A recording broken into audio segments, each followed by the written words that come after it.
Gotta mute.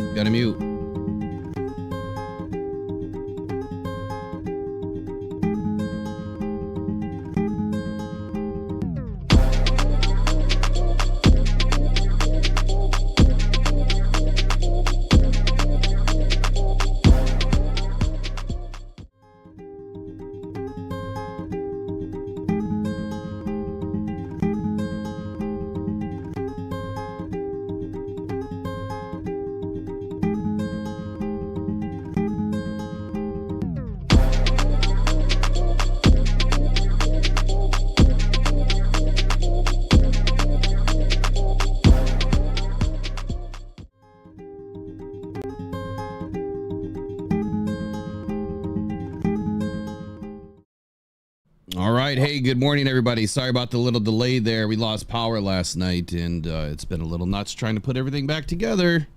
So it looks like we're live. Hope everything's good. Hopefully our sound is good this morning. I think we're all set to go there. So Netflix came out last night. Netflix Receiver. It's a good show.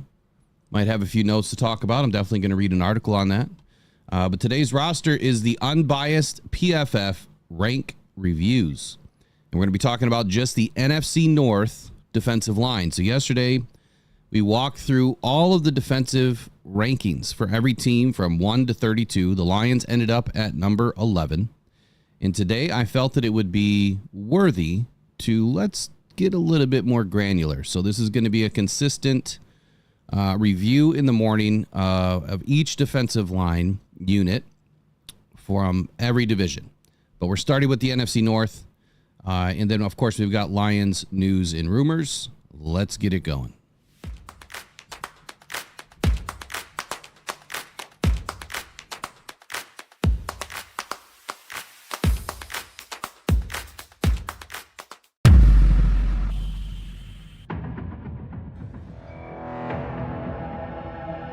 Adam Schefter at ESPN says there's 275,000 people. Well, that was some party in downtown Detroit. 775,000 people shattering the NFL draft attendance record.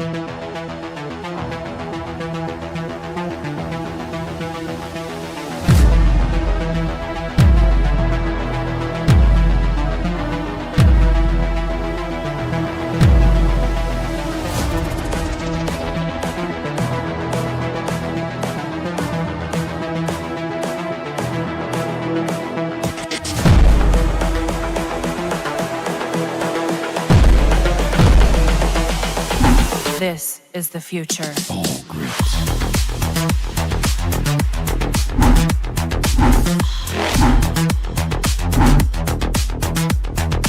Evolution.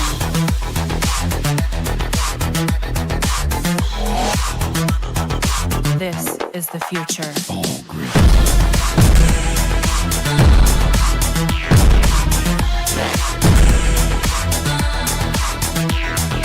Evolution.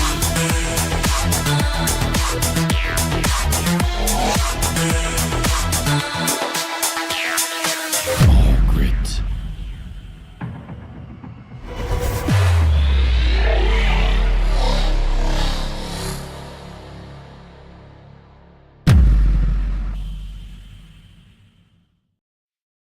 All right, and we're back. And good morning, Eric Rentamaki. How are you doing today, my man? A little tired this morning, let me tell you that. The beach got me last night. I was out till 3 a.m. So You had a group last night? yeah, so it was the first tour of the year last night, and the people I took out, they rocked the beach. We had a whole bunch of fun, and yeah, it was a blast. But man, 3 o'clock made 6:30 this morning come awful fast.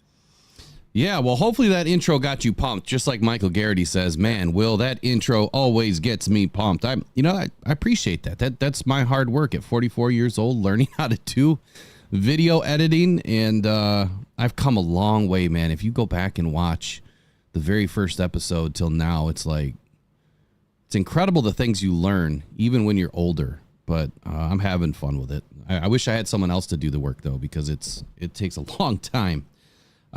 So who else? Rick C didn't have power this morning either. Yeah, we lost power, which meant I lost everything. So it happened right around when I was scheduling the show last night, and apparently I was going live at 11:10 last night. I didn't know this. I didn't know that till this morning. So something got screwed up along the way. But we're here. It is Wednesday. It's officially hump day. It's 8:10 a.m. on July 10th. And I think the first thing we're probably going to mention here is David Montgomery. Even though he's not on the roster, we're going to talk about Lions news and rumors. David Montgomery, viral video now comes out. And man, did I have an issue with it. Go figure. Why is he not wearing shoes? Squatting 700 plus pounds and he's not wearing shoes. Like, I know that shoes wouldn't do anything if you happen to drop that thing in a funny way, but I don't know. You think that it would give you some stability at least around the ankle? I don't know. That kind of made me nervous. Like I was nervous watching that. Like, dude, put some shoes on, man. Yeah, Did you see it? Yeah, the bar goes behind him. And apparently, according to all the people in the comments online anyway, they were saying that weightlifters most of them would rather do it just with like taped ankles or no shoes at all because it gives you a better grip on the ground. And the way that the bar was that he had, it was impossible for him to drop anything on his feet. So it was actually more of a grip on the ground thing. Guess you learn something every day. But man, I've never lifted weights without shoes on. Oh, me neither. Yeah. I mean, even if they're just the thin, running style of shoe, it still gives you some sort of stability in your ankle. But I mean, he's got a different set of ankles anyway. I mean, he's been working on those things for decades. So, but tell me he's taking time off. Oh my God. No. And you know what? When you look at his thighs in that video, you would think that he wouldn't be able to put it up. Maybe it was a bad angle, but that's a lot of weight. That's a ton of weight, especially no spotter, or at least not on camera. He was totally comfortable with it. Shout out to him, man. Keep pumping those thighs because we're going to need it. And then last night, obviously Netflix came out with the new series, a new documentary where they're following 5 receivers. And one of the stars, Amon-Ra St. Brown, discussed, a lot of different things, but his ascension to stardom. And I think a few things that I caught out of this show, and I'm not going to give a bunch away because if you guys haven't seen it, I'm not going to just give away all the spoilers, but it's things that he's talked about in the past. What's that? I thought it started today. Nope. It was on last night. Oh, really? So I'm not going to give everything away, but he was talking about his father and how his father was a big, component to his life. Obviously growing up being a 2-time world champion for weightlifting and bringing that sort of energy around Amon-Ra and his brothers. I mean, they were heavily committed. It's such a cool story when you hear that, dad was all, got to go hard with everything. And mom was, more on the mental side of it, making sure that they wrote down, some German words and had to do these vocabulary words every day if they wanted to go out and play. And these are things that he's spoken about in the past about. But I just find it interesting. Like Amon-Ra St. Brown is not just a football player. This dude is incredibly intelligent. 4.0s throughout his high school life. I don't know what he did at USC, but very, very smart dude, knows multiple languages. Obviously he's one of the best wide receivers in the NFL. And if you guys haven't had a chance to watch it today, watch it tonight. I'm going to watch it again. There's a lot of great points in it, but I'm not going to give the whole story away. The one quote that I will read is where St. Brown, and we heard this last year, where St. Brown texted, I think it was Ben Johnson, huge year. Or St. Brown, hold on a second, let me go back. He picked up his phone and fired off a text to his offensive coordinator, talking about Jared Goff, that to Ben Johnson, that those two share a brain when it comes to knowledge of this Lions offense and what it looks like on Sundays in the fall. The message was simple, just 4 words total, but it spoke volumes, ultimately foreshadowing what was in store for the star wide receiver. And Jared Goff sent this to Ben Johnson where it said, St. Brown, huge year. He had a huge year, clearly. I mean, Jared Goff could tell that this guy was ready to go in their private practices prior to training camp or, anything. They were working, I believe, in Southern California throughout the year. And Amon-Ra St. Brown was ready to go. And clearly had an amazing year, and I'm expecting that he's going to do it again this year. When you look back at, St. Brown's season last year, were you surprised at all? No, not whatsoever. He has a work ethic like unlike anyone I've ever seen in the NFL. I mean, even right up there with Jerry Rice, the best of them. His work ethic is off the charts. And when you put in the work, you're going to get results. So one of the other things that I found interesting by Netflix is they wanted to pick different guys that had, or they wanted to pick guys that had different stories. And this statement here kind of, I don't know, I guess it took me back a little bit, or I was a little taken aback by it, I should say. And this is what they said when they were selecting the players. We pick guys that have slightly different stories to do the show on. So he was more of the underdog guy out of all of the other guys on the show, and then ends up having the best season out of all the guys on the show. This was Shannon Furman, the Emmy Award-winning producer and director of NFL films, who worked on the Receiver project with Netflix and was closely following St. Brown last season. And he's quoted by saying, "It feels like you scripted it, but you didn't, Using that word script is funny in the NFL right now. But they picked these guys before the season last year. And St. Brown obviously knew that he was going to perform, but he wanted to perform a little bit better probably for the show. I don't know. But let's do it again, Amon-Ra. Let's do it again. Let's see another season like this. Let's see if you can have a better season, even though we've spoken many, many times about this, that this year doesn't have to be the best of his career. It just has to be in line with what the other guys are able to put up and the other guys are able to fill in a complementary role to Amon-Ra St. Brown and the rest of the offense. So even if he doesn't have 1,500 yards and 10 touchdowns, I'm sure that he's going to have a very successful season. The only other thing that I will point out is, he doesn't like to take pain meds. And he said that on the show that when he was injured last season, he had a hip pointer or something going on, that the only other way that he was going to get through that game for the Packers was through pain meds. And I'm not going to give away the whole story, but it just shows how much guts this guy really has. He'd rather go through the pain than put something in his body that he knows is not good for him. So anyway, shout out to the chat this morning. Once I can pull it back up, where did it go? Here, let me read it here. We got Tracy in the house, Cakeman 1218, Michael Garrity, Bo Booth, Illinois MCG, Dave Smith, Mike P's in the house, Daryl Bell, and JT Bruns. We got a few new names in here this morning. Welcome into the show today. John Knight, another new name. You might have been here before, but I may have missed your name. And who else is in here today? We got Matthew Agristrand. Probably just butchered your name. I apologize. So welcome into the show this morning. Welcome to Rise and Grind Morning Show, where we talk all things Detroit Lions and NFL news and rumors, and of course all of your Lions news and rumors. But it is silly season, right, as Chef likes to call it, and there is not a whole lot going on. So here's what I wanted to do today. While I'm going to be going through some of this defensive line ranking for the NFC North, we'll monitor things that are happening on the interwebs today and see if anything pops up throughout the day. Next week, I think we're going to start with more fantasy props. Eric, is that the plan? Are you gonna start doing something on Wednesday? Yeah, I'm hoping so. Okay. So we're gonna try to get you guys ready for some fantasy football. I think the goal is throughout this week I'm gonna try to get the fantasy teams ready to go and get the league ready to go so we can have our first Rocked On Fantasy League. There'll be free leagues and there'll be one paid league if you want to enter a paid league. It'll be minimal amount of money. It's just to help pay for the championship belt or the trophies that we're gonna do at the end of the season. It's not a moneymaker. It's really to help, pay for the things we want to make sure that people have that you can put, on your wall, when you're a winner of the Rocked On Fantasy League.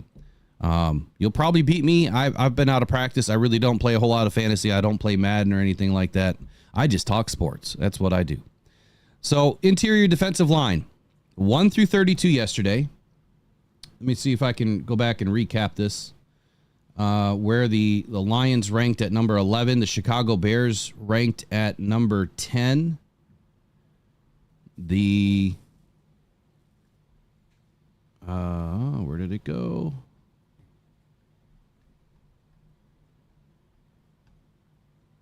One second here.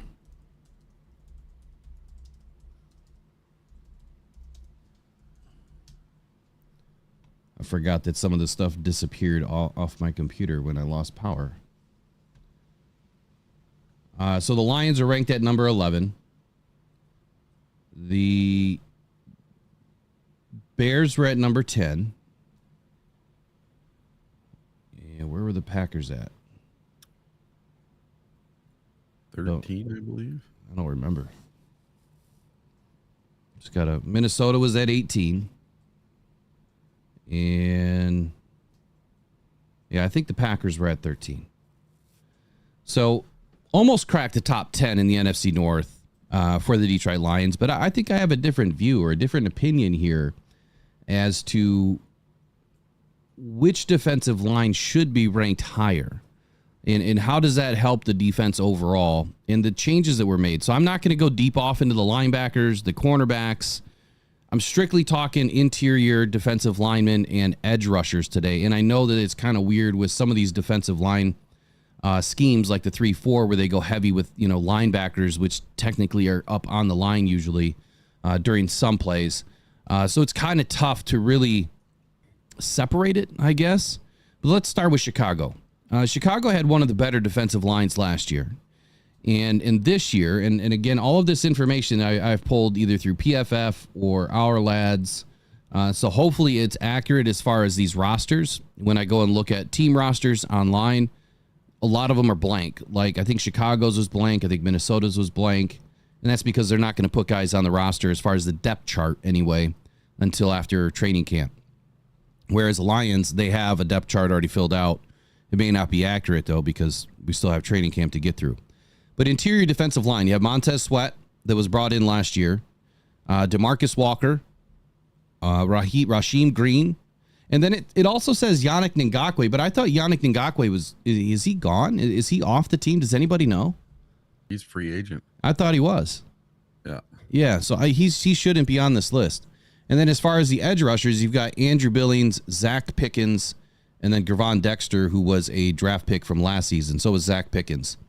If we look at just the down linemen, so the left defensive end, right defensive end, nose tackle, defensive tackle, your projected starters for the Chicago Bears would be Montez Sweat, Andrew Billings, Gervon Dexter, and DeMarcus Walker.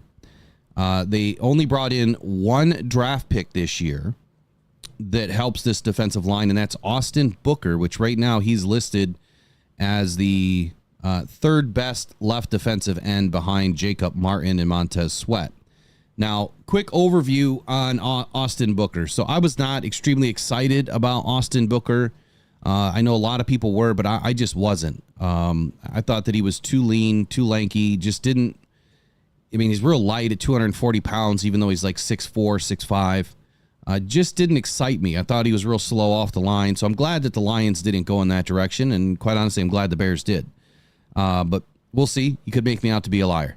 Overview on him. He's truly a unique prospect, according to this writer, where he has combined tremendous upside with an extremely limited sample size. And I think that's probably one of the biggest things that turned me off is he just didn't have a long college career with consistency. A more conservative approach on Booker's grade might be prudent, but it becomes a difficult route to take when observing his length, explosive athleticism, and rush talent. Booker needs to get bigger and stronger. That was my biggest knock on the guy outside of the length of time, playing at the college level. He's too lean. And I know that'll change within a couple of years pretty quickly in the NFL. That will come, obviously. The diversity of his rush approach is unheard of for a player with so little playing time, according to this writer. And he can stride and dip at the top of the rush or beat tackles back inside with a Euro step or a spin counter. He can stab and long arm tackles into the pocket or stay separated from them on the point of attack. He will chase quarterbacks and running backs with agility and burst, but can be inconsistent dealing with a downhill running game, which is what he's going to get from the Lions. his reps against talented Texas left tackle Kelvin Banks Jr.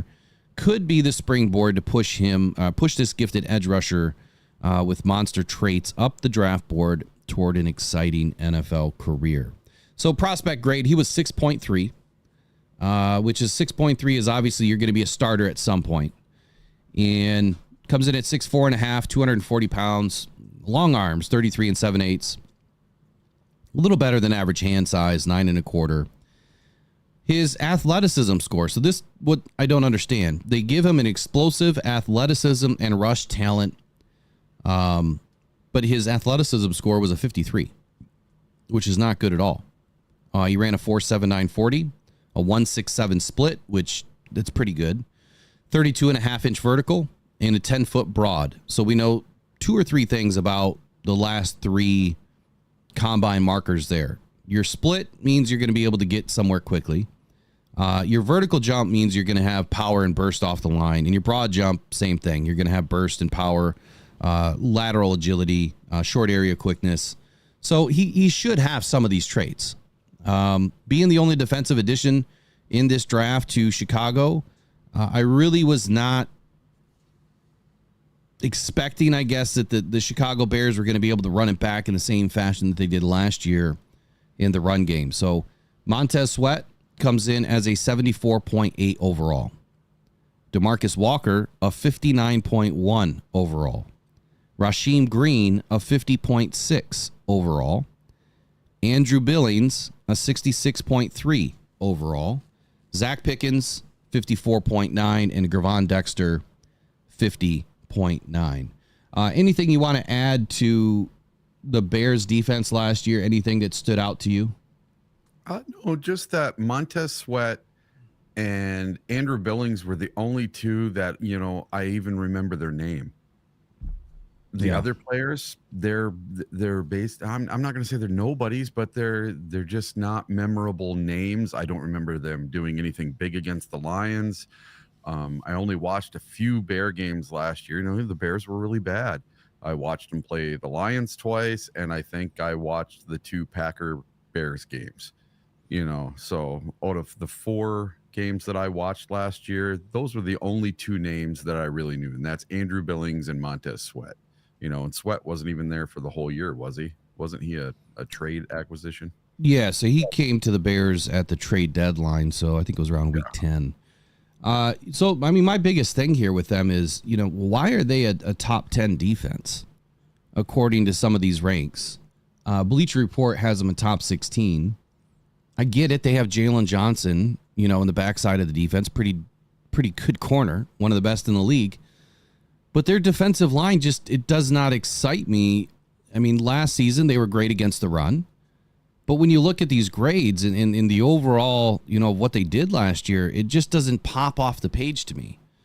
And again, this is the paper tiger, right? We're talking about what's on paper.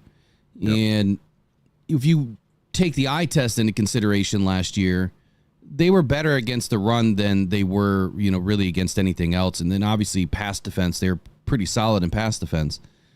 But at the same token here, it would be a lot easier to really like this defensive line if they had anything outside of Montez Sweat. I'm not sold on Andrew Billings off the edge. I'm not sold right now on Gervon Dexter, even though I like him. He's going to have to take a big step forward in season 2. As far as his snap counts last year, he got in about half the season.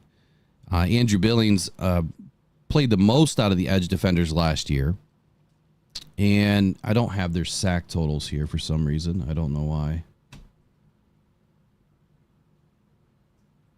When you look at the overall PFF grade on PFF, there are plenty of interior defensive linemen and edge rushers that are well above a 74.8 that Montez Sweat carries. You have more than 24 players above a 74.9 on the interior. So it doesn't excite me. I just don't feel like the Bears are going to be able to really hold down the defensive line like people are expecting them to this year. So from an NFC North perspective, right now I have the Chicago Bears as the 3rd best defensive line. Would you agree or not agree with that? Yeah, I would. I might even put him fourth. So I'm going to go third, and there's a reason. There's a reason why, and it really includes the linebackers. Even though I can't really do that for this exercise. So you were saying fourth, but why? Yeah, well, because the Vikings, they picked up Dallas Turner, and if that kid is what I think he is, then I put the Vikings in third and I put the Bears at fourth. I don't know why this. I've got some wrong information here. Give me one sec. Mm-hmm.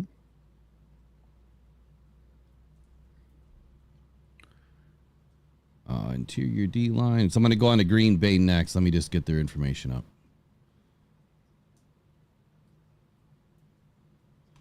And then, can you see the chat, Eric? Is anybody pumping any information in through the chat? Yeah. So like Mr. Illini guy here, he's saying best back seven in the NFL. The Lions will see.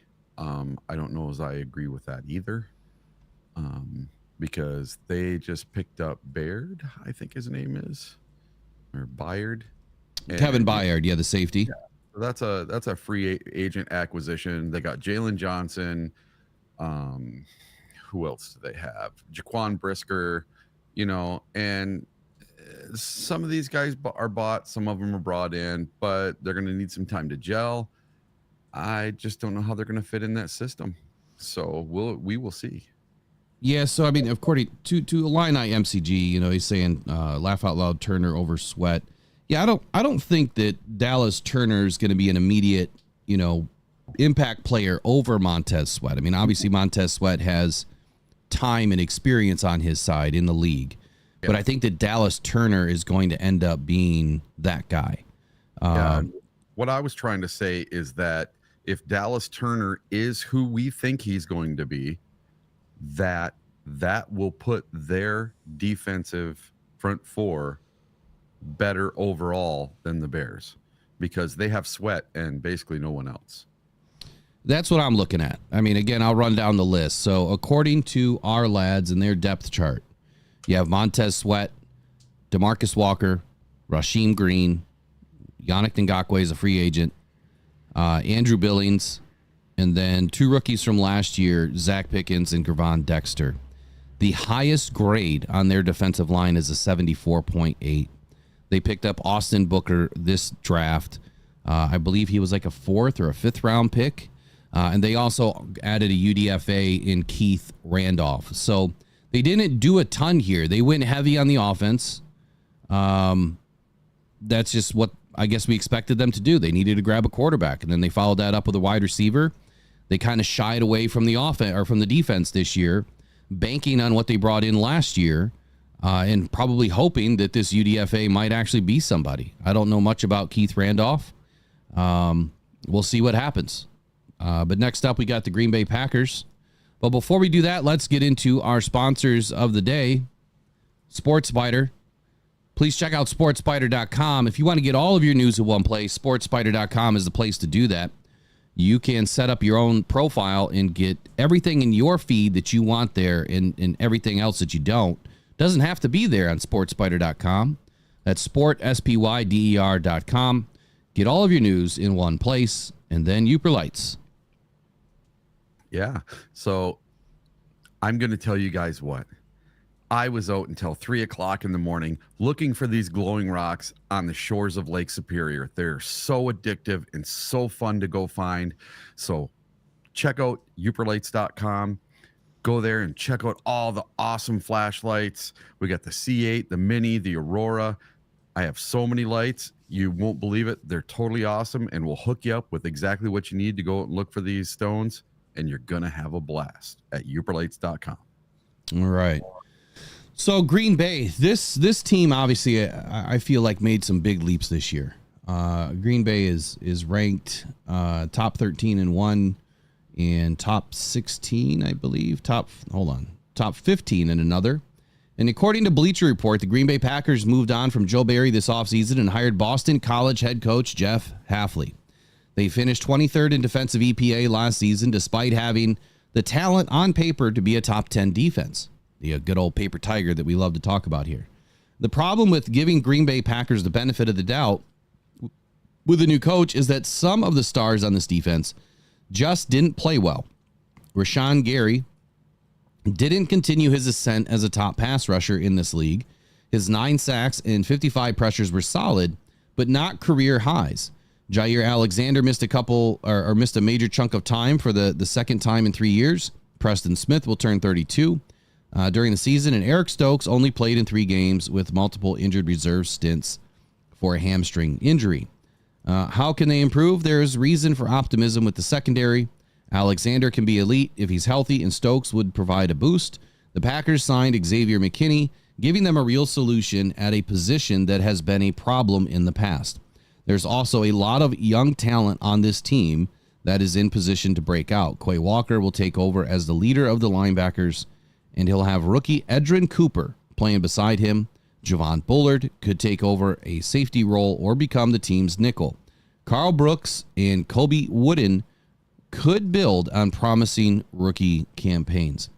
So when we talk about defensive line, and even though I'm not talking about corners and safeties and all that today, I think that you have to take the approach that what do you have behind you? Now, you could make that argument for Chicago. They have Jalen Johnson, right? And Jalen Johnson is a premier cornerback in this league. But who else do they have? I guess so. Before I get to Green Bay, let me answer the question. Who else does Green Bay, or who else does the Chicago Bears have behind this defensive line that is going to help out this defensive line? Let me pull up their cornerback room here. So Jalen Johnson, Terrell Smith, Kyler Gordon, and Tyreek Stevenson. So Tyreek Stevenson really had a solid season last year. I loved what that kid put down on the tape. So he should have a much better year this year. Now, they averaged about a 65 overall defensive grade for Terrell Smith, Kyler Gordon, and Tyreek Stevenson. Jalen Johnson, obviously the number 1 corner in the league at a 90.8. So they do have, some ability behind them that will help this defensive line play a little bit better. I think that's exactly what you're expecting from the Lions this season, with the revamped defensive backfield, that you're going to see stronger defensive line play when you're rushing the passer. Obviously, we did fine against the run, but it was getting to the passer that seemed to be our Achilles heel at times last year. In the safety room for the Chicago Bears, Kevin Byard was brought in as a free agent acquisition. Heck of a player. Had a 72.8 PFF grade last year. Jaquan Brisker came in 2022 as a rookie with the Chicago Bears. He's still looking to ascend. He's still looking to find his place on this team. And then you've got Eddie Jackson, Elijah Hicks, and Jonathan Owens. Again, this information per PFF. Hopefully it's still all accurate. But I guess I'm not really seeing that standout other than Kevin Byard and Jalen Johnson, which honestly could be enough. It could be enough to help their defensive line. But right now, I just don't see the players on the defensive line that are going to push the needle. We'll see what happens. But now we're going to move on to Green Bay.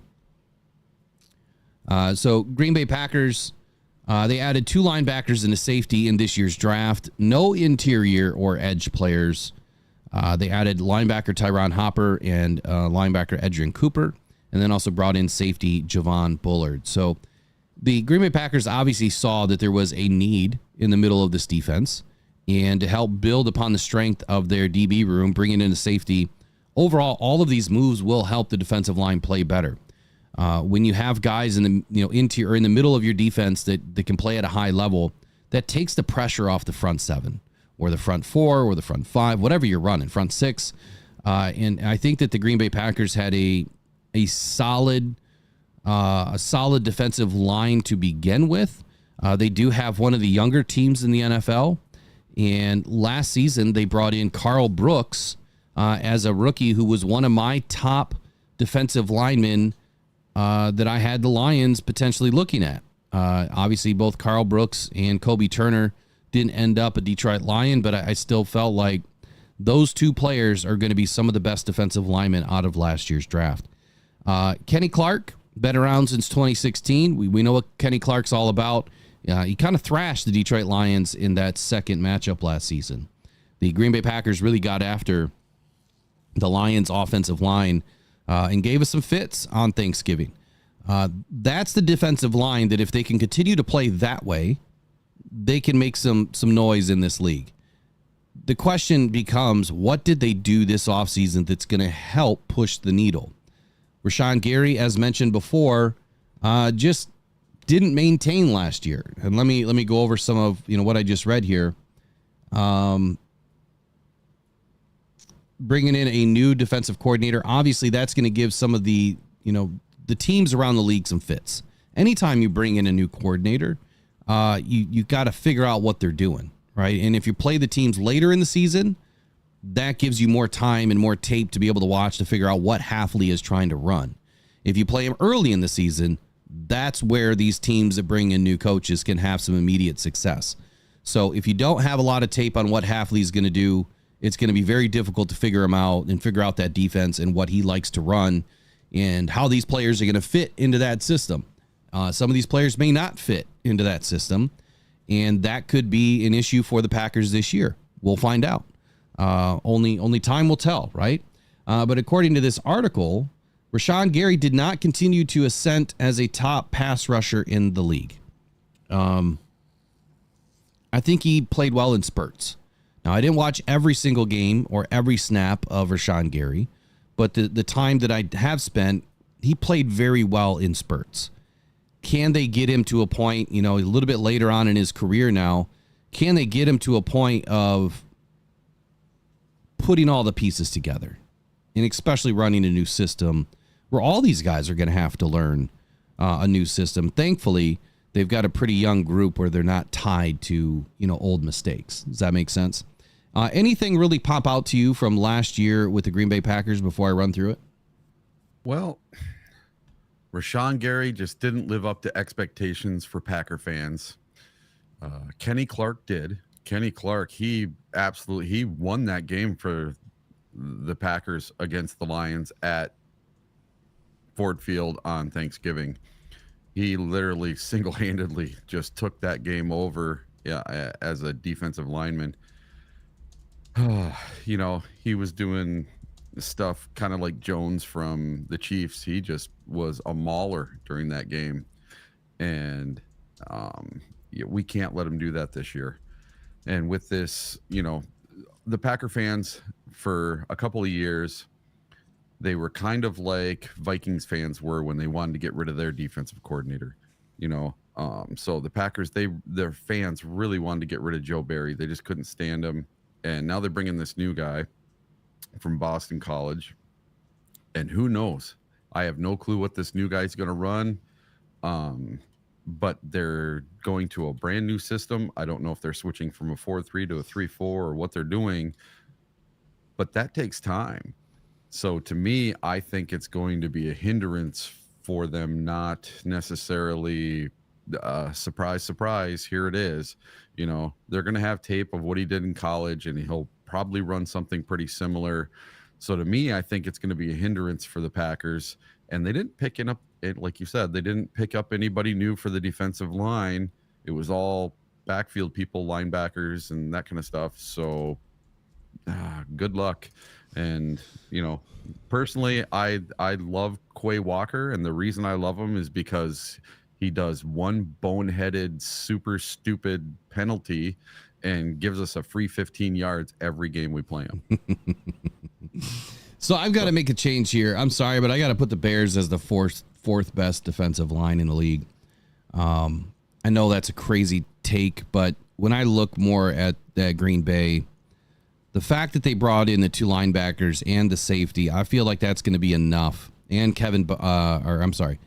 the fact that they brought in safety Javon Bullard and the two linebackers, Tyron Hopper and Edrin Cooper, being that they're rookies, I think that that's going to be enough to help, the Lucas Van Ness, the Colby Woodens, the Devonta Wyatts, over the last couple of seasons, the Carl Brooks, the rest of this young group that is going to continue to work together and be the face of this defense probably within the next season or two, probably by 2025. You're going to see these young guys, start to be the leaders of this group. The older players like Kenny Clark, that have been around since 2016, or Preston Smith, who's been around since 2015. You know, those are the guys that are going to be phased out over time. Obviously, they still have a lot in the tank. They got, a great opportunity to do good things this season. But overall, their rankings are much better, and that's what all of this is about. It's just based on the PFF ranks. And if that's how we're going to, judge players or evaluate players throughout the season, why wouldn't that stay the same in the offseason? Why would you get away from that? It doesn't make any sense. Some of these rankings that other analysts put out, it seems like they totally ignore PFF, and I get it. PFF is all over the place at times, but I feel like there's one thing that seems to stand still with PFF, and that's that their generalized rankings for players seem to be pretty spot on when you're just doing the normal type of stat rankings. Does that make sense? Not all these crazy other, rankings that they put together or grades that they put together they're highly biased. And that's why we're doing the unbiased. We're just taking straight up rankings here. So Kenny Clark last year, 70.4. How would that rank against the Bears? Well, Montez Sweat's a little bit better at 74.8. So you would have the edge on the Bears right there. But then if you move to Carl Brooks, being that he was a rookie last season, he kind of stood up on business last year. 69.8 overall, 70 in the pass rush, 68 in coverage. And that rank is better than all of the other interior defenders for the Chicago Bears. DeMarcus Walker, Rasheem Green, and even Yannick Ngakoue, who's no longer with the team, as we understand it. Then you move on to TJ Slayton, 62.3. Again, his grades were better than all of the other defenders for the Chicago Bears, outside of Montez Sweat. And then you've got Devonta Wyatt, 59.6, and Colby Wooden at a 57.6. And both of those grades were better than Rasheem Green. DeMarcus Walker's right on the edge there with a 59.1. So, yeah. Colby Wooden obviously is the only player for the Green Bay Packers interior defensive line that had a lower rank than the top two interior defenders for the Chicago Bears. Then you move on to the edge. Rashawn Gary, 79, better than Montez Sweat. Also better than Andrew Billings. He had a 66.3. Preston Smith, 70.5. Better than Andrew Billings, Zach Pickens, and Gervon Dexter. A little bit lower than Montez Sweat. So overall, when I take all of these numbers into account, Kingsley and Luca Van Ness at a 62.3, still better than everybody else on the Bears defense outside of Montez Sweat. So you've got Montez Sweat for the Bears, but everybody else for the Packers is pretty much better outside of Montez Sweat. So that's where I'm going to give the edge to the Packers, and I'm going to go with them at number 3, the third best defensive line. Now, I do believe that the Packers defensive line can become a monster this year. They're not going to be as good as the Lions, in my opinion, and I'm being unbiased here. I just feel like they have the opportunity to really overcome some of the deficiencies maybe that you've seen last season. And given the fact that they have a new coach, I feel like that is going to give them some opportunity to really surprise people early in the season and maybe eke out a couple of wins that they wouldn't have had otherwise. Rashawn Gary is one of the best in coverage, which is surprising, a 90.1, an elite grade. Overall, I'm going to give Packers the third best. What do you want to say on that? Yeah, I can't stand the Packers. I'm sorry. I'm a little bit of a homer when it comes to those guys. But I had a question for you. For Montez Sweat's numbers from PFF here, is that for the entire 2023 season or just what he did with the Bears? I would assume that it's for the entire season. Okay. I have no way of knowing that. If I go and look at his numbers, the numbers would tell me that it's for the whole season, because I doubt that he had 999 snaps with just the Bears. Yeah. Okay. Does that make sense? Yep. All right. Yeah, I was just wondering if it was both together. Gotcha. So in conclusion here, the Green Bay Packers defensive line in 2024 has the potential to be a standout unit, driven by a mix of returning stars, young talent, and strategic offseason additions. They need some help with consistency. Obviously, depth is an issue, and injury resilience is always a problem for every team. But those will be key factors in determining whether they can maintain a high level of performance throughout the season. If they can overcome some of these hurdles, I do believe the Packers can work up to the second best defensive line. And of course, this relies on health. Like that is the number one thing that all teams battle, and health is a big issue. Once week one happens, everybody's injured. Everyone's taking nicks and cuts and bruises, and it doesn't stop until the season's over. So the Packers defensive line, isn't that the oldest part of their team? I don't know that answer right off the get, but I would say that they're pretty young. You know, you have everybody touts them as being the youngest team in the league. Well, look, they are pretty young on the defensive line. But Kenny Clark's been there for a while. Rashawn Gary's been there for a while. Yeah, you've got three players out of 9 that have been there for longer than 2 seasons. Oh, okay. So you have 6 players that have been there for, 2 seasons, and I want to say you got 1, 2, 3 players that have been there for 1 season. So they're pretty young. I mean, they have their staples, right? They have their bookends, but I'd say they're pretty young. So next up, Minnesota. Now, this is a team that, in my opinion, probably had the best offseason when it comes to fixing some deficiencies and making up for some losses. I firmly believe that the Minnesota Vikings are getting, I don't know how you say it, maybe let off the hook a little bit here because, according to Bleacher Report, they're the 18th best defense. And I just don't see how that is possible. Just because they lost Danielle Hunter, I feel like they more than made up for Danielle Hunter and got better without Danielle Hunter on this roster this year, to be honest with you. Not only from a monetary perspective, but the age of the players that they brought in, the experience of the players that they brought in, and the level of play from these players that they brought in. Bleacher Report, the Vikings might not have a perfect defense, but they have a strong identity. Defensive coordinator Brian Flores, who's one of the better ones to do it in the league, is going to bring the pressure to opposing offenses and force them to deal with a wide variety of looks and packages. His first year brought mixed results, but the Vikings have done things in the offseason to give him better players to work with. Danielle Hunter will be missed, but Jonathan Greenard is younger and will replace a good portion of his production. Dallas Turner, who was my number 1 overall edge rusher in the draft, next to Jared Verse, I kind of had those guys hand in hand there. Dallas Turner is a hand-in-glove fit with this scheme, and signing Andrew Van Ginkel gives them a blitzer with experience in Flores' system. How can they improve? The Vikings have to get more out of their blitzes. They dialed up pressures more often than anyone in the league last season, but they were still 15th in pressure percentage. A blitz that doesn't get home makes life awfully tough for the secondary. If the sum of these parts they brought in is greater than the impact of the loss of Hunter, the pass rush should improve, which will help the secondary. Essentially, there needs to be more synergy between the levels of the defense to take a step forward in 2024. I would agree with all of that. What do you think? Yeah, watch out the Vikings. I think their defense is going to be a lot better than people are expecting.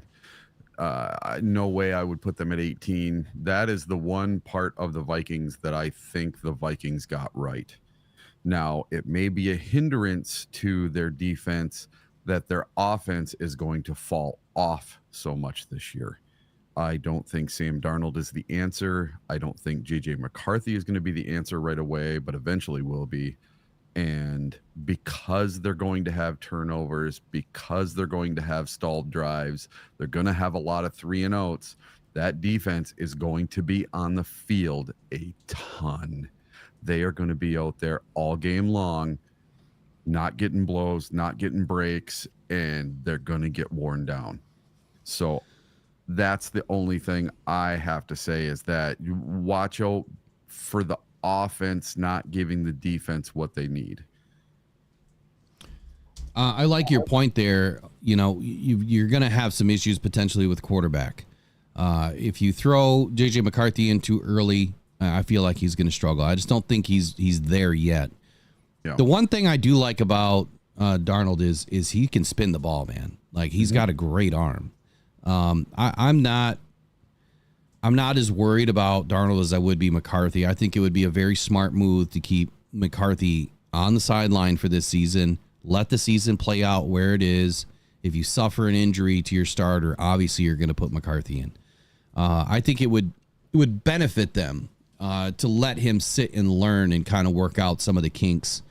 McCarthy's, you know, his upper doesn't match his lower at times. He's kind of all over the place. But McCarthy's got an arm too, man. He just hasn't been in a functioning offense like this.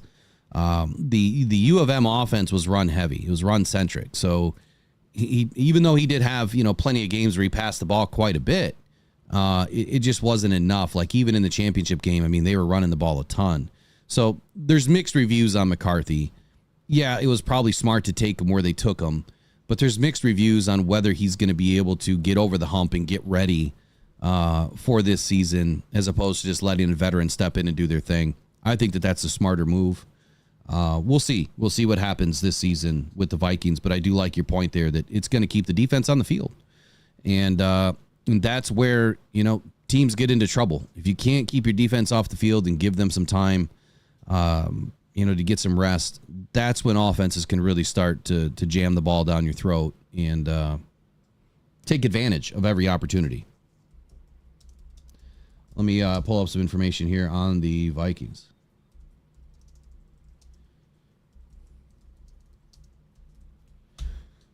Okay, so right away, I loved what the Vikings did this offseason. They lost to Neil Hunter, so it's a big loss. They saved a ton of money in cap, but they went out and signed a few guys that make a ton of sense here. They added an edge rusher in Dallas Turner, who, in my opinion, is probably going to be the best edge rusher in the league as a rookie this season. Assuming Jared Verse stays healthy, I think that that's your 1-2 punch this year for rookie edge rushers. I think those two guys are probably going to lead the league from a rookie perspective, not overall. And then they also added an interior defensive lineman, Levi Drake Rodriguez, in the 7th round. So they attacked it early, and then they backed it up at the end of the draft with another interior defensive lineman. So smart move by the Vikings to go out and grab what should be one of the best edge rushers in the league.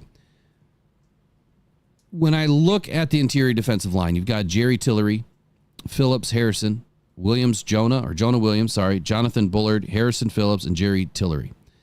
Not the greatest grades from last year. Again, quite a mixed bag from this defense, but you're talking about a defensive line that's been around. All of these guys have more than 4 seasons in the league. Jonathan Bullard, 2016, entered the league. Jonah Williams, 2020. Harrison Phillips, 2018. And Jerry Tillery, 2019. So you have experience on their side. You have a very unique defensive-minded coach that last season, I mean, you saw Brian Flores' defense drop in 8, then rush in 8, drop in 8, then rush in 8.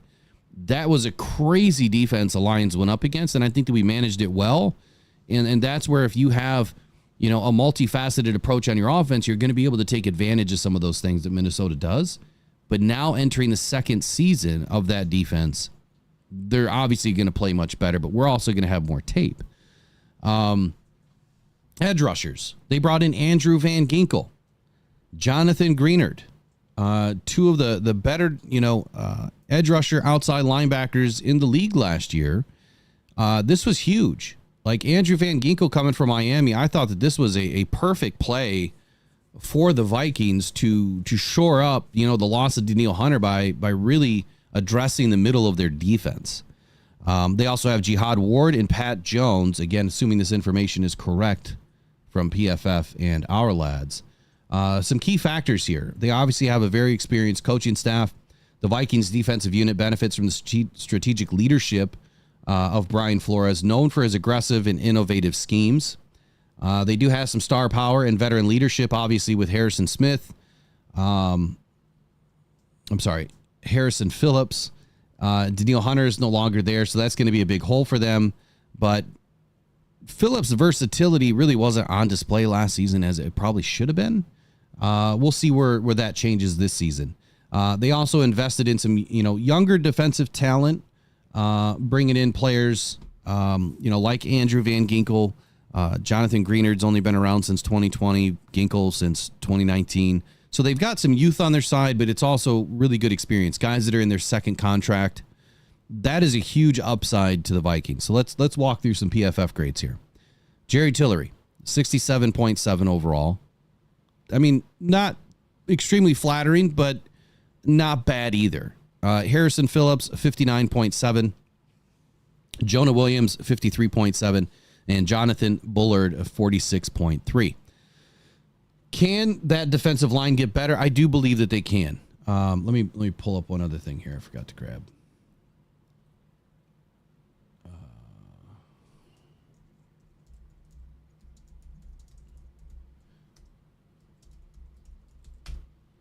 Can't remember who they brought in free agency outside of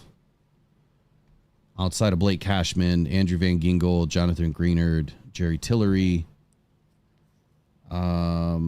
They didn't bring any DBs in, right? I don't think that they did. They didn't bring any DBs in. So, outside of those guys, the Jonathan Greenard, Andrew Van Ginkel, and Blake Cashman, they didn't bring anybody in to really, and Jerry Tillery, they didn't bring anybody in to really help them on the back end of the defense. So where are the Vikings as far as their defensive backs? That's the question. I'm having trouble remembering right now who is in the defensive backfield for them. Got to pull it up. So in the defensive backfield, you've got Byron Murphy, pretty solid. Mekhi Blackman, something tells me they brought in Mekhi Blackman this last season. Harrison Smith, strong safety. Cameron Bynum, free safety.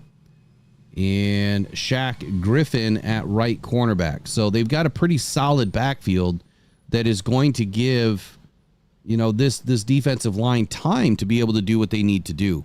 The biggest addition here, I think, is Andrew Van Ginkel off the edge. And then Jonathan Greenard, who's going to bring in a wealth of experience and also dude just plays at a high level. But Andrew Van Ginkel scores out elite at 91.1. Jonathan Greenard, 76.7. Jihad Ward and Pat Jones, they're kind of down in the dumps for grades, 42.4, 37.5. We can't also forget about Blake Cashman and Ivan Pace Jr. But obviously, I really think what they did with this linebacker room is going to help them with their defensive line. Having a solid defensive backfield is also going to help their defensive line. And overall, when you compare all of these scores to the Bears and to the Packers, I think that you could give the Packers the edge score-wise. I just don't see where the Packers did enough in the middle of the defense to help their defensive line. Be that as it may, this is about the defensive line today. So now I've got to slot the Minnesota Vikings as the third best defense, defensive line. But I do believe they're going to have the best opportunity out of anybody outside the Detroit Lions to have a major improvement this year. So I'm going to go ahead and give the Packers the second best defensive line. And that's just based basically on the grades. That's it. It's unbiased. It's all about the grades. Anything you want to add here to the Minnesota Vikings? Sure. If I was building a team and I had to pick my defensive line and my three choices were the Green Bay Packers, the Minnesota Vikings, and the Chicago Bears defensive lines, I personally would take the Vikings D-line over the other two. That's just who I personally would take. I would have more faith in the Vikings D-line than the other two. And that's not just because I hate the Packers. it's also because my mama said, if you can't say something nice, don't say anything at all. But really, seriously, I would seriously put all fandom aside. I would take the Vikings D-line and their D coordinator over the other two. So, I mean, right away, I think that Van Ginkel, I know we spoke a lot last year about Van Ginkel for a myriad of reasons, but this guy really shot up. I mean, he finally had an opportunity to show what he had due to some injuries in Miami. And he had his best season by far last year. 8 sacks, 48 solo tackles, 91.1 overall. Extremely good in pass rush, 90.6. He's very effective at getting to the passer, and a 76.3 run grade. So pretty stout against the run. Byron Murphy, I mean, look, I think he fits this defense well. He's still a little bit young. Yeah. Where's my information on Byron Murphy? So Byron Murphy, brought in 2019. I just feel like he's still a bit young. Like he's just hasn't put it all together yet. Last season he had 3 interceptions though, as a cornerback. Oh, I'm sorry, that's the wrong player. Wrong player. Not that Murphy.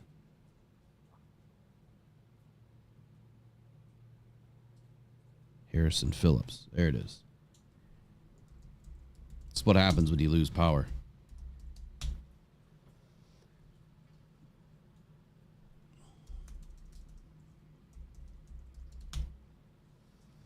All right, so Harrison Phillips last year for the Minnesota Vikings, he was brought in 2018.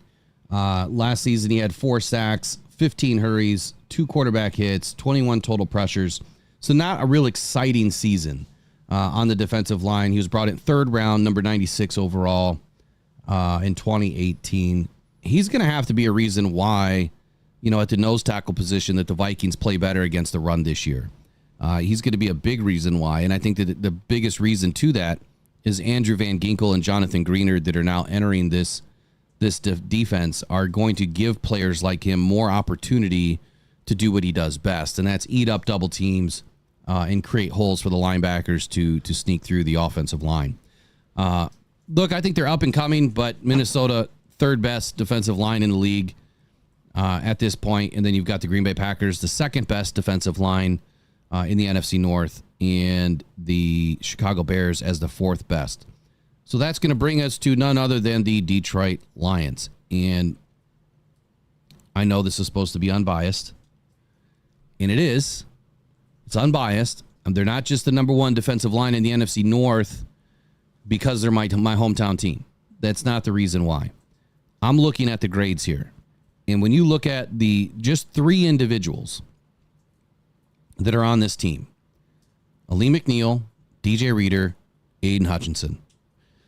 Can you tell me 3 other players on any of the other teams that are as good or better than those 3? Nope. I can't find them. Just from a grade perspective, I can't find them. And, not talking about Andrew Van Ginkel. Obviously, he has an elite grade, but I'm talking about an edge rusher in Aiden Hutchinson and 2 defensive tackles in DJ Reader and Ali McNeil. So Ali McNeil last season, breakout season for Ali in his 3rd year, 86.8 along the defensive line. He graded out as a top 10, I believe, on the defensive line statistics. Let me pull it up again. 86, what was it? 86.8. He was the 7th best defensive tackle overall last season, graded by PFF. Yeah. 7th best. And then DJ Reader, 82.2. He was the 11th best in the league last season. So we have 2 top 11 defensive tackles on this line. And then you have Aiden Hutchinson, 91.1. Mm-hmm. He was the, where is he? 8th best, tied for 8th with DeMarcus Lawrence And then you got Andrew Van Ginkel at a 91.1. I can't put Andrew Van Ginkel and Aiden Hutchinson in the same conversation. Their grades might be similar, but I feel like it's a different position that Van Ginkel is playing versus what Aiden Hutchinson is doing. So for that reason, this is why the Lions are number one. Just those three players alone, I feel that's why the Lions are the number one defensive line in the NFC North. Here's the other reason. What did we just do to this backfield this year? We went out and addressed a significant deficiency on this defense, where for 2 seasons, Brad Holmes has been trying to fix it. Last year, he went all in, bringing in, C.J. Gardner-Johnson and Emmanuel Mosley, Cameron Sutton. Just didn't work out. C.J. got hurt week 1, week 2. Emmanuel Mosley got hurt as soon as he came into the game. And Cameron Sutton just never played to what his potential was on paper. And for that reason, he had to redo this entire defensive backfield again this season. He got rid of Jerry Jacobs and Will Harris and others to make room for Terrion Arnold, Ennis Rakestraw, Carlton Banks Davis. I call him Carlton Banks. Carlton Banks Davis and Amik Robertson. That's a star-studded cast, in my opinion, that is going to significantly help the defensive line that, oh, by the way, is already really good. If they played that good last season against the run without DJ Reader and with a terrible defensive backfield, what are they going to be able to do this year with a revamped defensive line, bringing in DJ Reader and the defensive backfield that is probably going to be one of the best in the league? So, Eric, give me your thoughts on the defensive line, and then we'll run through some numbers. Yeah, so here's one of my thoughts on the defensive line. So I'm thinking about it while you're talking, that when I talked about the Vikings, I talked about their offense. So that's the first thing I'm going to talk about is the Detroit Lions offense. The Detroit Lions offense is a ball control offense. We run the ball, dink and dunk, and then we throw the 20-yard pass. And the Detroit Lions offense eats up clock. And that's one thing. They put pressure on you because your offense isn't going to be out there very long, and our offense is going to be out there for half the quarter sometimes, or like 3/4 of a quarter, and you don't have much time left. So I think that's going to help our defense. And then one thing I think that we're lacking, okay, our bad spot is that other defensive rush edge position. It is a total unknown. So we have Davenport, Betts, Wingo. We got all these other guys, all these new guys for that right edge. And we just don't know what that's going to be. But you even take that position out and just the 3 positions that we have left with DJ Reader, Ali McNeil, and Aiden Hutchinson, just those 3 are better than any 4 total in the NFC North. And having 2 top 11 defensive interior position, name another team in the NFL that has that. Not just the NFC North, the whole entire NFL. There's no other team, I don't believe, that has 2 top 11 interior defensive linemen. So I would agree with all that. I mean, I think the offense obviously gives the defense an upper hand here, where our offense can stay on the field for a long enough time to give them time to rest, right? Yeah. The biggest thing for me here is what did the Lions do in the offseason to help shore up, the deficiencies? And they did that by securing, the cornerback room with guys that can start right away, guys that have experience, second contract guys in Carlton and Amik. And then you brought in 2 rookies, and you mix that with, the players that you've had around for a little bit now. I believe that not only are the defensive line going to be extremely good this season, but I think that we're going to end up with a top 15, possibly a top 10 defensive backfield because of the way that, these groups are going to work in tandem together. 2 things. You mentioned maybe that other pass rusher, right, against or the other side of Aiden Hutchinson.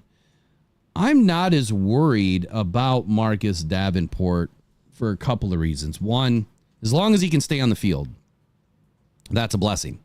He needs to stay healthy. He needs to stay on the field. He has the experience. He's a big body, big frame. He's got decent speed. At 4.58, I mean, that's moving for a defensive edge. That's moving. 6'6", 265 pounds. He's a big dude. And if he even gets back to a shade of what he was doing in 2022, here's his grades. 76.8 overall. Now, when you compare that grade alone to the edge rushers, you know what? I just realized that a lot of my guys, for whatever reason, a lot of this information is not pulling the accurate information. Oh, jeez. I don't understand. Yeah. It's not like I just seen Lewis sign in the comments like, yeah, he's not on here. I don't know why he's not. Our lads is a bit behind, I guess. But anyway, it is what it is. So when I look at Marcus Davenport and you look at his grade, 76.8 overall, and you look at the rest of the, Chicago and Minnesota and Green Bay, what other edge rushers even compare? Chicago doesn't have one other than, Montez Sweat's technically interior defensive line, I guess. That's where they have him slotted. I think he plays more of the pass rushing, end than anything. Kenny Clark, he's not an edge. Rashawn Gary, 79. So you've got Rashawn Gary that's better than Marcus Davenport when Marcus Davenport was playing well. And then you have for the Minnesota Vikings, Jonathan Greenard. If he's down on the edge, he's a 76.7. He's just behind Marcus Davenport. And then Andrew Van Ginkel, who's really, in my opinion, more of an outside linebacker in that scheme. But he'll be down, or up on the line at times, 91.1. So Marcus Davenport would rank as the fourth best edge rusher in the NFC North. The fourth best. Behind Aiden Hutchinson, Andrew Van Ginkel, Jonathan Greenard, or maybe the fifth best, I guess, in Rashawn Gary, if you consider all of those edge rushers. So I'm not worried. I mean, run defense, he was a 69.7, pass rush 75. He's the only edge rusher that is all green in his statistics. And green is good, blue is elite. So he's all green in everything. There's not another player on this list that is all green in the first three categories that matter the most. Even Aiden Hutchinson, let me look at Aiden real quick. Even Aiden Hutchinson he's elite in overall, but he's not all green or blue. His run defense was a 63.7. So that was less than what Marcus Davenport was doing in 2022. So I'm not worried. I'm not worried because he just needs to stay on the field. And if he can stay on the field, all of these other players are going to be able to bottle up and push the ball where the opponent doesn't want the ball to go. As long as we're pushing the ball to a direction, that tells that player, look, I just got to play my role. I got to, play within the scheme. I got to stay home and be ready to make the tackle. That's it. You're sending another guy down inside the box, playing cleanup duty. Brian Branch, Ifeatu Melifonwu, whoever can come down and lay the wood. So I'm not worried about it. I think that the Lions are far better off this season than they have been in 10 plus years. I mean, this is, you can compare them against 2014 if you want. This is a better team. This is a better roster. This is the best roster I've seen in a long time. And that's saying a lot because we just haven't had a ton, around this Lions team in a long time. But there is no reason why the Lions can't be one of the best defenses in the NFL this season. So again, this is unbiased. Let's get to the grades. Ali McNeil, 86.8. Against all of the other defensive tackles, he would be better than every one of Minnesota's, every one of Green Bay's, and every one of Chicago. And the same holds true for DJ Reader. Now, obviously, he's coming off of an injury. We're expecting that he's going to get back to himself. He did after, the first time he suffered this injury on the other leg. He came back and played, just like he did before. So both of our defensive tackles rank higher than anybody else in the NFC North. And then your edge rusher, Aiden Hutchinson, clearly a top 10 edge rusher in the league, 91 overall. Now, the only player that has a better grade than that is Andrew Van Ginkel, 91.1. Different position, in my opinion. They're not playing the same type of position, but if you really wanted to compare them, I don't think that there's a comparison to be made there. Yep, he played well, but he is not to Aiden Hutchinson's level. Not even close. You can't even hold the candle to it at all. And then you have players like John Kaminsky, who's been a significant role player. You've got, Pascal, who's still on the up and coming. You have Levi Unwazurike, that when he played at a high level in his first season, it was evident that he had the skills to be a good defensive tackle in this league. So those players need to obviously make their way back to where they were. Pascal just needs to do something this year to really show out and show above where he's been kind of fallen behind, battling injury, and just hasn't really shown why the Lions picked him up in the second round. But be that as it may, just the starters, Aleem McNeil, DJ Reader, Marcus Davenport, Aiden Hutchinson, just those four guys alone are better than all of the other players in this NFC North division, minus Andrew Van Ginkel. And then you have to mix in our defensive back room, which, in my opinion, again, we'll get into defensive backs maybe tomorrow. Clearly head and shoulders above what the rest of the NFC North is doing. Now you're going to have Jalen Johnson, of course. You're going to have Kevin Byard. And you've got some other players that are actually pretty darn good in the NFC North, but it's going to be a one-for-one trade-off here. I think that what they're doing well, we're going to be able to do well. The separator is, what is that defensive line doing? And we haven't even started talking about linebackers, and I will say this. Without even going through it, I haven't gone through the rankings. I will probably end up slotting the linebackers right now for the Lions probably in the third position, just without going through the grades. I know that they don't have the best, and I know that they don't have the worst. But I don't think that they're second best either, because I feel like Minnesota is going to have the best linebacker room, and then the Packers will end up having the best linebacker room within the next season or two. So overall defensive line rankings, the Lions should finish first this year in the NFC North. Do you guys agree or not agree? Let me know in the comments below. Are these fair, unbiased, comments that I'm making this morning? That's where I'm trying to be. I'm trying to be unbiased, but I think that, the numbers are what they are. The Lions are young. They're talented. They're deep. They've got some of the best grades in the league. They just have a couple of players that are coming off of injury that need to rise above this season. So overall, Eric, what do you think? Agree or disagree? I do agree, and the numbers don't lie. When you have these types of numbers, these are the numbers that don't lie. These aren't the I'm pulling from one game here or one game there or making this stat look good kind of numbers. These are just your overall grades for each player. So it's not I'm taking, a running grade from this player and a passing grade from this player. You're just taking an overall grade from all of them. And if you were to take their overall grade and add them all up and get a total number for all four players on their defensive lines, the Lions number would be bigger than everyone else. And there's the eyeball test, like Chef likes to talk about. The Lions defensive line is going to pass the eyeball test this year. I am 100% confident in that. And the other teams in the division, I think the only one that I would think would pass the eyeball test, kind of like the Lions, is the Vikings. And that's just my personal opinion.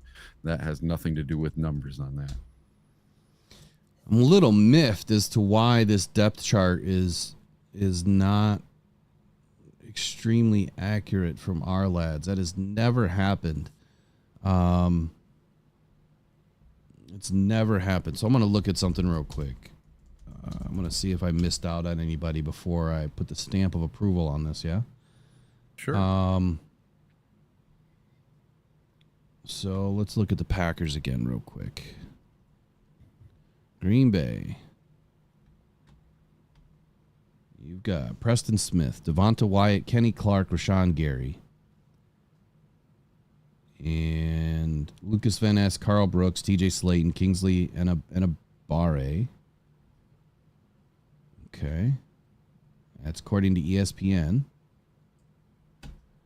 And then Minnesota, you got Jerry Tillery, Harrison Phillips, Jonathan Bullard, Jonathan Greenard, Andrew Carter, Jihad Ward, Jacqueline Raw. See there, we missed Jacqueline Raw. He was picked up this year, I believe. This year or last year. Jonah Williams, Levi Rodriguez, Taki Tamani, James Lynch, Bo Richter. They got Ivan Pace, Kamu Gruger, Blake Cashman, Andrew Van Ginkel, Dallas Turner. Okay. You got the Bears. Just want to make sure I'm not missing anybody. Tomorrow will be better. Losing power sucks. Everything that I had done probably wasn't saved. DeMarcus Walker for the Bears, Andrew Billings, Gervon Dexter, Montez Sweat, Austin Booker, Byron Cowart, Zach Pickens, Khalid Kareem, Michael Dwumafor, Keith Randolph, Dominique Robertson.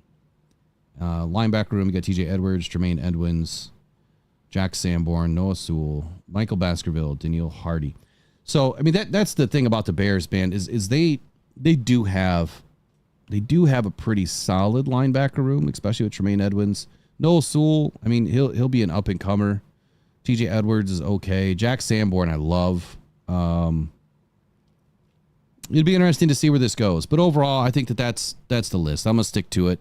Chicago, I know it's kind of weird because they played pretty well last year against the run, but I'm going to put them in as the fourth best defensive line overall for the NFC North. Green Bay as the second best. I just feel like they have too many powerful players there, and the back end and the middle of their defense really aligns well. Minnesota as the third best, but I do believe that they're going to have the ability to be one of the better units in the NFC North probably midway through the season. I think that you're going to see them, really start to take hold there. Doesn't mean that they're going to win a bunch of ball games, but I do believe that they're going to have the ability to play better. The Lions, number one, I don't think that you can deny it. It is unbiased. It is purely based on the stats and who they brought in. The same argument, I believe, could be said, for every team. Like, we just don't know what we don't know. We still have to get through training camp and see where a lot of these players line up. And then come 53-man cut day, all of these things are going to be reviewed again. And we're going to have to take another look at it and say, okay, where did they end up? Who are the guys that are going to be able to take a step forward this season? Before we head out today, what do you have for any more news, notes, and rumors? Anything pop up while we were on? Yeah. So last night I watched a podcast, and it had Amon-Ra St. Brown on it, and it was called The Pivot Podcast. And they asked him some very interesting questions. It's Ryan Clark, and some other former NFL players, right? So they jackjaw and talk like football players, and they've all got kids, and they were asking Amon-Ra, if and when you have kids, how are you going to be? Are you going to be like your dad? Are you going to be different? And we're dads right now. What can we do to make our kids turn out like you? And, they asked him some really different questions. He's like, I'll do this interview, but you got to ask me questions that everybody else isn't asking me, right? So they got down to the Dallas game of last year. All right. And we're going to play the Dallas Cowboys this year. And this contest this year might carry some extra spice. Okay. Because at the 47-minute mark of this interview on the Pivot Podcast, they asked St. Brown who his least favorite defensive back was for one reason or another. And he cited the Dallas Cowboys' Jordan Lewis as a candidate. Here's why. Lewis was talking crazy like some bleep I've never heard before during the game last year. He was talking crazy out of the pocket. Even Jameson Williams heard it too. He was coming in. At that point, it's like, I don't know what he's saying. I'm trying to make plays, win the game. I'm not worried about him. But once he starts talking, it's like, it's all right. If I do get a chance to kill him, I'm going to kill him. So he was basically trying to say that this guy just would not shut up. And he was catching everything all over him all day. And the guy just would not shut up. So if he gets a chance to lay the wood on this guy, he's going to do it. So the game coming up this year at Dallas, it's going to be a lot of fun. Keep your eye on St. Brown and what's this kid's name again? Jordan Lewis. Yeah, so Jordan Lewis and Amon-Ra St. Brown, got a nice little rivalry going. It's going to be fun. Some bad blood there, figuratively speaking of taking them out on the field. That's fun. Let me see what we have going on here before we send off the day.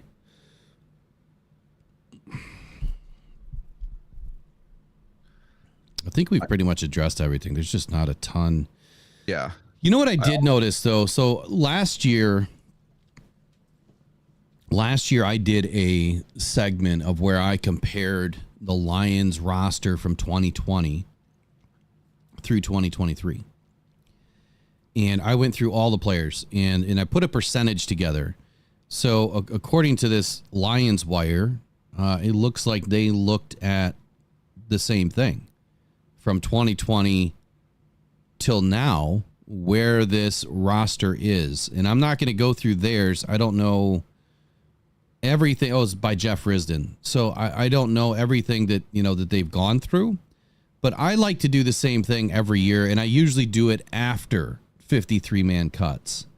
I will go through the roster and compare it back to 2020. I want to say the last number that I had was that the Lions roster from the transition of Quinn Trisha to Brad Campbell was about 88% change from the 53-man roster of 2020 at the finale till now. And that was last year. 88% change. We had like Tracy Walker, who was a carryover. I think Akoras were a carryover. Taylor Decker, Jonah Jackson. But now you've got Graham Glasgow back. So there was a few holdovers or carryovers from 2020. Jalen Reeves-Maben, I believe, was a carryover. But everybody else is new, different, changed. And it's exciting to look at a brand new roster, a brand new team, brand new everything. And the fact that they're doing it at such a high level with their own guys. Now, they've kept a couple that you obviously can't get rid of. The guys that are playing at a high level, still in their career, like Taylor Decker, obviously you're not going to get rid of them. Jalen Reeves-Maben is really come alive, as far as a special teams ace. So those guys, they're not going anywhere, at least not right now. But I think it's fun to look at just how well Brad Holmes is drafted and the type of players that they bring in. And then also take a look, too, as a little side note, where does the roster change, from year to year? And how much drop off do you have? How much changeover do you have? So from last year to this year, what is the percentage of change? Because I think we've already seen about a 30%, 35% ish change from last year to this year. So it's a lot of turnover, but it seems like our team is continually getting better. And that's the point that we try to drive home, is that, you're trying to get better. So the other major news that came out, Kirby Joseph obviously was suffering with a hip issue. He says right now that his hip is 10 times better now than it was before. He's ready for some interceptions, is what he's saying. So according to this article, I'm not sure who wrote it. Let's see. Jeff Risdon, Lions safety Kirby Joseph struggled in the second half of the season last year. He had a nagging hip injury. It inhibited his range and his ability to make plays on the ball the way that he did in his prolific rookie season. Of the 64 safeties who logged at least 300 snaps from Week 9 through Week 18, Kirby Joseph's PFF grade of a 57.2 ranked 49th. His tackling and coverage grades were even lower. During the season, Joseph didn't complain about the hip injury. He wasn't listed on the weekly injury report, but something just wasn't right about how Joseph's energetic play declined down the stretch of last season.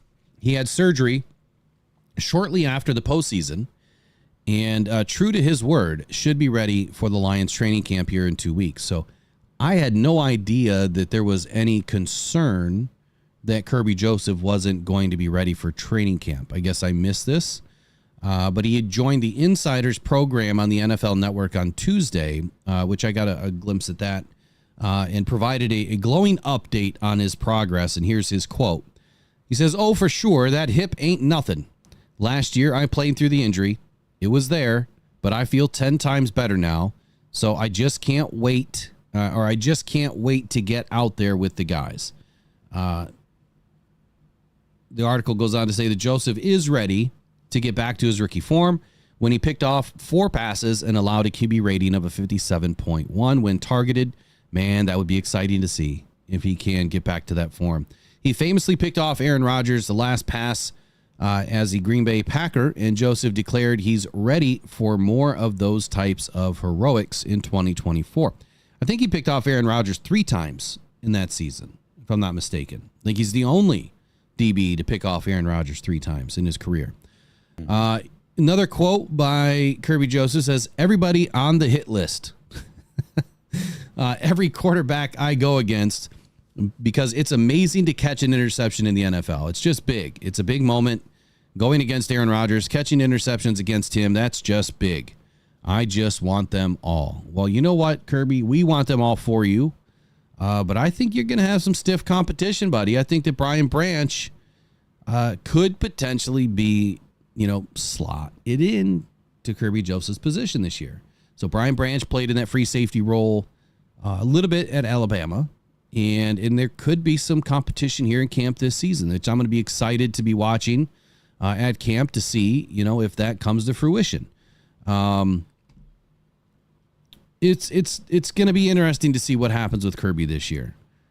He's entering his 3rd season as a Detroit Lion.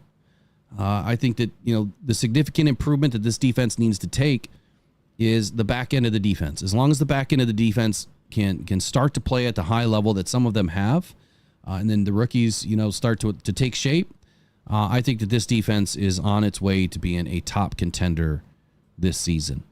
Any notes or anything that you want to add to Kirby Joseph? No, not to Kirby Joseph, but people are talking about Brian Branch in the chat, and I did see, I think it was on Twitter, a video of Brian Branch working out. To me, it passes the eyeball test. He looks ready to go.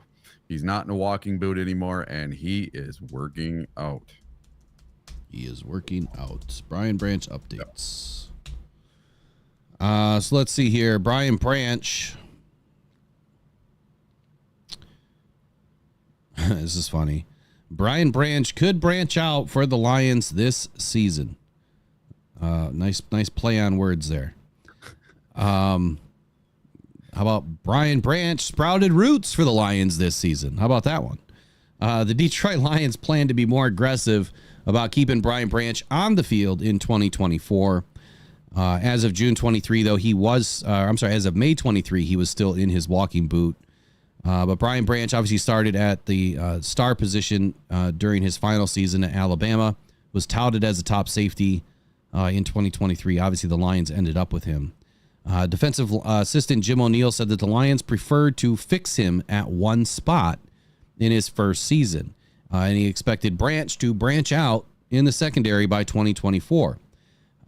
This was O'Neill's conversation and quote about Brian Branch.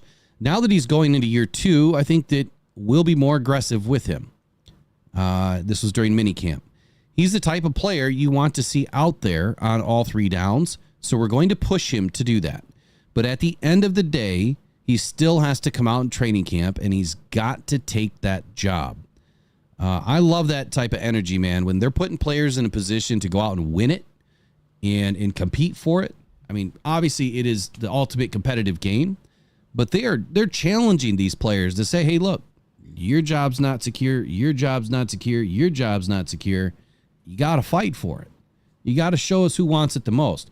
I think that this is a great take by O'Neill, where keeping Brian Branch on the field is probably more important than we really think. You know, being in that nickel position, you're not always on the field. So if he's able to play nickel one play and slide back to safety the next play, whereas maybe he would be off the field in that case, that's a big time game changer for this defense. So O'Neill said, I think just learning it, probably talking about the safety position here. Now he's had an awesome offseason in the classroom. We forced him to over communicate with us as a secondary group and as coaches. So now he's just got to be able to take it to the grass, which in the role he had last year, I thought he played really well as a rookie. Last quote here by O'Neill says, now it's can he make the next jump as a second year player, and can he make that next jump maybe just being fixed as a safety, or maybe being a safety and a nickel. That's all the things we are going to figure out in training camp. So I guess I'm not as crazy as what some of you think I am some days. 3 months ago, I had said that Brian Branch was probably going to head back to safety this year. I just saw that evolution happening for him, and it's being confirmed, by O'Neill. That's the talk around town there in Allen Park, that they want more out of Brian Branch. And by putting him back in the safety position, I mean, who would be the number one guy that he's going to compete with? It's not Ifeatu Melifonwu. It's not the strong safety position. It's the free safety position. And that would be Kirby Joseph. This is the last quote by O'Neill. He says, if you ask AG, would he prefer his nickel come from the safety position or the corner position? He's going to say over his history, he's preferred it from the safety position. Because of how much we ask those guys to get into the run fit, in my opinion, the nickel position is one of the hardest positions to play in the NFL on the defensive side of the football, just because you got to cover it like a corner. You got to fit the run like a linebacker, and you've got to communicate and do multiple jobs like a safety. Look, I think that Branch can do it. So in your opinion, Eric, do you want more Branch or do you want less Branch? More. Yeah, I'd say so too. More. Yeah. We need to see this kid more. Just look back to his very first game. His very first game as an NFL player, he picks off Patrick Mahomes for a pick six. We need him on the field as much as possible. We need to see more of that. We need to get him in position. And he never should have made that interception. That was a one-handed little tip ball, and it wasn't going his way at all. And he ends up picking the darn thing off and taking it all the way back. So if we can get the ball in his hands on defense, we got a chance to actually score some points on defense. And listen, he did it at Alabama. He did it for the Lions last year. Cleaned up his little problem he had in his ankle. I think he's going to be better for it. And I don't see how you keep this kid off the field this year. Whether it's in a cornerback position or a safety position, he's going to be all over the place. I agree. And Mike P says, Joseph better stay home and work on his tackling. Yeah, I agree with that too. I think that one of the bigger issues with Kirby Joseph is his arm tackles. Got to be able to wrap these guys up, hit them head on. You can't be afraid, to take these guys out. And it, I think that's where you see guys go low. Obviously Joseph had an issue with that last year, took out 2 tight ends. You got to be careful, how low you go and the type of hit that you lay. But if you can't wrap guys up, if you're afraid of wrapping guys up, that's where you're going to end up seeing more injury, either to yourself or to the other player. Now that I understand that Kirby Joseph was battling a hip issue, it kind of makes more sense to me why maybe he was having some tackling difficulty, getting low with a bad hip, being able to take the pressure from, the opponent, crashing into you when you got a bad hip. I mean, it's almost like when, you hit your funny bone or something, your arm just gets all weak and funny feeling. The same thing kind of happens to your hip a little bit when you have a hip pointer or flexor or something going on. It just kind of gives out. So it's almost like a shock absorber, but the shock just gives out completely. So I guess that would make more sense to me. And I'm not saying that's what happened with him, but it could be a big reason as to why maybe he was struggling down the stretch there with tackling. Either way, he's got to put himself in the right position. I love Kirby Joseph as a player. I do. I think that he's energetic. He gets it at a high level. He has the opportunity to really break out this year and put string together a couple of good seasons. I think is what he really needs. But this is his third season, I believe, and it's time for him to get back to that rookie profile that we saw. Somebody that could make high level plays, good heady decisions all over the field, but making the right decisions and being in the right position is more important than just flying around the field. Having a guy like Brian Branch that is now on this team, it's nice to have these, well, like Brad Holmes says, positional villains, man. You've got these guys that are very flexible, that can play all over the field. And that's very important to this defense, is having flexibility, knowing that, gosh forbid somebody goes down, you have somebody that can slide in and you're not pulling from the street and you're not struggling to find somebody last minute. You have guys on your team that can slide in and take over. So I'm looking forward to Brian Branch. Obviously, coming back off the injury, Kirby Joseph, same thing. A lot of these guys, are preparing their bodies the right way and getting ready for the long stretch. It's going to be a fun season for sure. And I'm really looking forward to this defensive line, man. The more and more closer we get, the more and more, you read about these guys, the more excited I'm really getting about Terrell Williams and what he's going to bring to this defensive line. And I know I posed a question a couple weeks ago. Did we really have to change coaches? Like, did we really? I mean, we had an excellent season in the run game. But maybe that question is going to be answered for us once the season rolls around, and we'll see just how good this defensive line can be. Any final words? We're going to head out a few minutes early today. Well, my final words are this. I will see you guys next Wednesday. I'm going to be gone tomorrow, Friday, Monday, and Tuesday. I am going to Moose Lake, Minnesota for the Super Bowl of Agate shows. I'm going to go see some incredible rocks and buy some rocks for the shop and for all my shops that I buy stones for. Awesome, man. We'll have fun with that.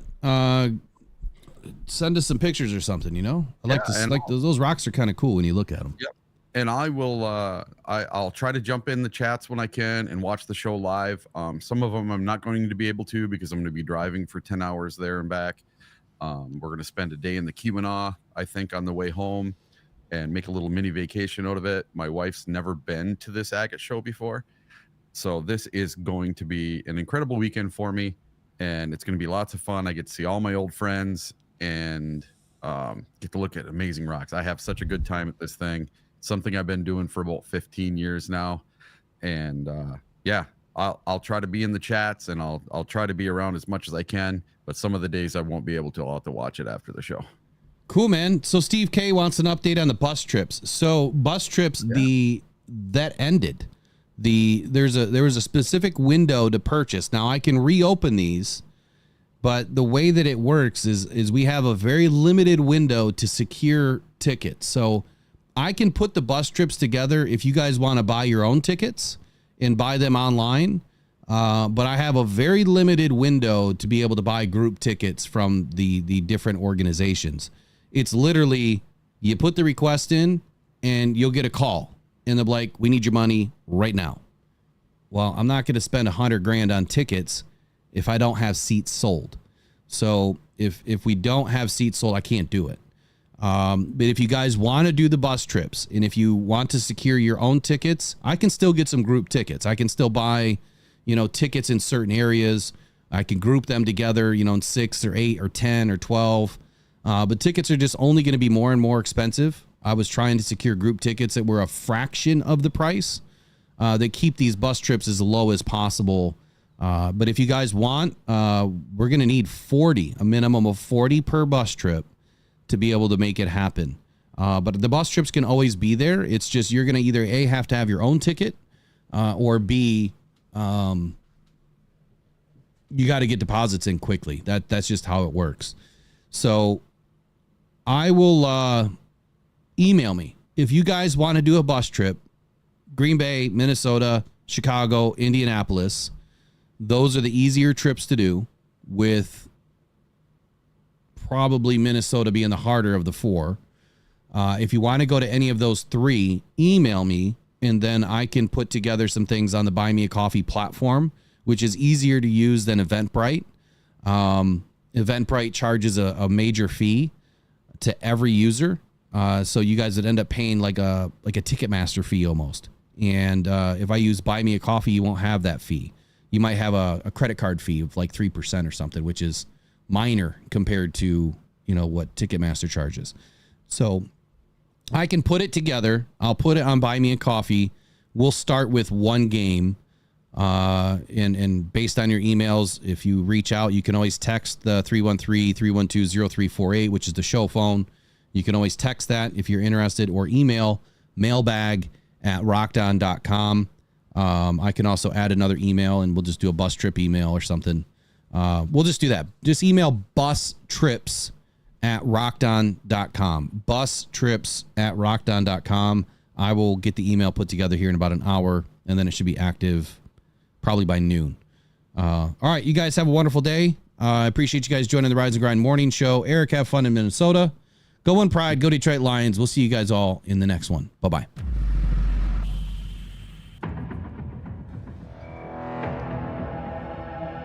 Adam Schefter at ESPN says there's 275,000 people. Well, that was some party in downtown Detroit. 775,000 people shattering the NFL draft attendance record.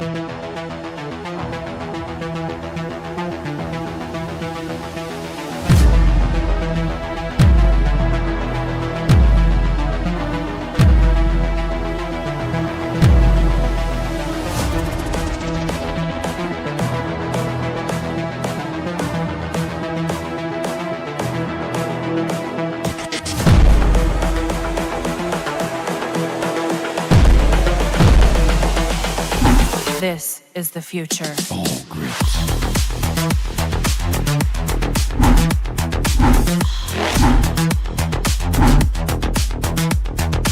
Evolution.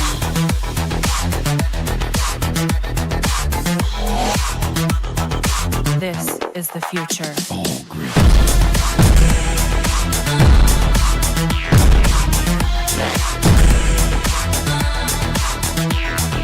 Evolution.